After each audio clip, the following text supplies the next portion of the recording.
Greetings, YouTube. Welcome back to the channel. I said in the last couple of rank up question videos that I've made that I am tempted to take up Namor.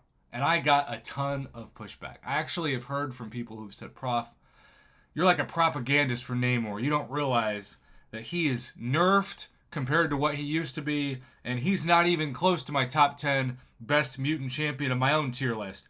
And you know, when I go to my own mutant tier list, it's the same thing, right? Like, I am in no way making this video to say that Namor suddenly is like a no-doubter top 10 mutant champion, because that's just not true. And that would be an absolute fabrication of the truth. My mutant list right now has Apocalypse, Kitty Pryde, Archangel, Red Mags, Omega Red, Domino, Colossus. If we could put them in there, but just not enough people have them. I think Weapon X would be number 7, but Colossus right now is number 7. Bishop 8, Sunspot 9, Professor X 10. Now the honorable mentions, we have Storm, and Namor comes in at 12. Captain Britain, Havoc, White Mag, Strife, Sauron, Toad, Emma Frost.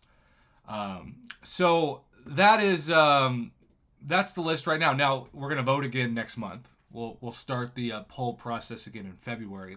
So I'm not making this list to say that he's even in my top 10 mutant class, but what I do think is that Kabam is testing this node in Battlegrounds that so many people just love so much, because we're going to see electric defense and other super fun goodies like this, because this is Kabam's answer to champions like Hercules that just melt most nodes and most defenders. And the reason why it's genius to make Namor relevant is that that champion really only gets his maximum benefit, unlike a lot of champions, right? Which it's almost diminished returns, as my good friend Katie Candy likes to say. He only gets it at Sig 200. Namor takes 100% reduced damage from all sources while attacking his opponent. When Namor ends an attack, any damage prevented by hydrokinic armor is captured and sent back to the opponent as energy damage. He is not only a suicides-friendly champion, which, yes, suicides are very expensive and always have been and always will be for a mastery sub, especially if you run full suicides with poison and bleed. But he's kind of taken a back seat in the meta for over a year now. I think Kabam wants him to be relevant going forward. And I think he's going to age like a fine wine, similar to Archangel in this game.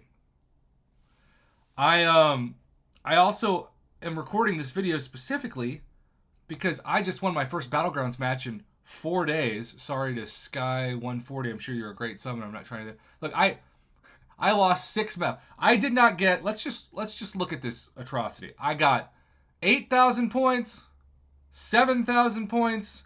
By the way, I also faced in at least 2 of these matches that dreaded loading glitch that prevents you from even advancing. You have to restart the game. But I would have lost regardless. I'm not blaming it on that.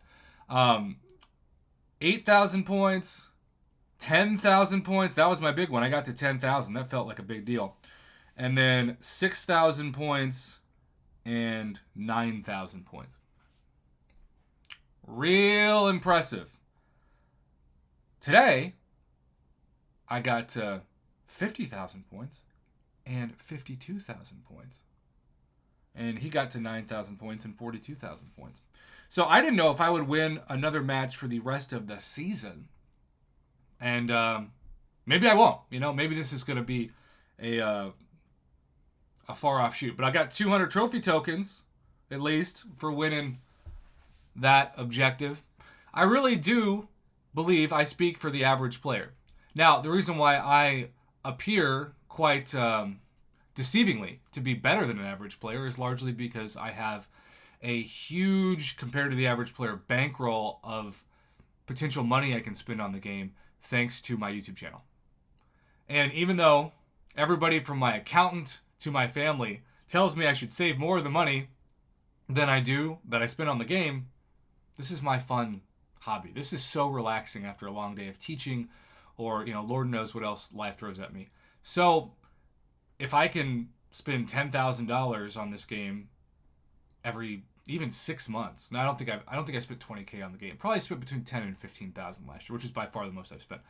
But I also had a good YouTube year, and even after putting aside 35% for taxes, I was able to cover that $10,000 based off of YouTube. Now, I put a ton of work into it, and I made over 2,000 videos to do that, so it's not like I'm hopefully some charity case. But regardless, I think Namor is aging kind of like a fine wine, and it's because Kabam wants Namor back in the conversation of top champs, especially in this new Season 4 of Battlegrounds. So, do you consider Namor to be a top 10 mutant champ? Let me know in the comments below, and thanks for watching.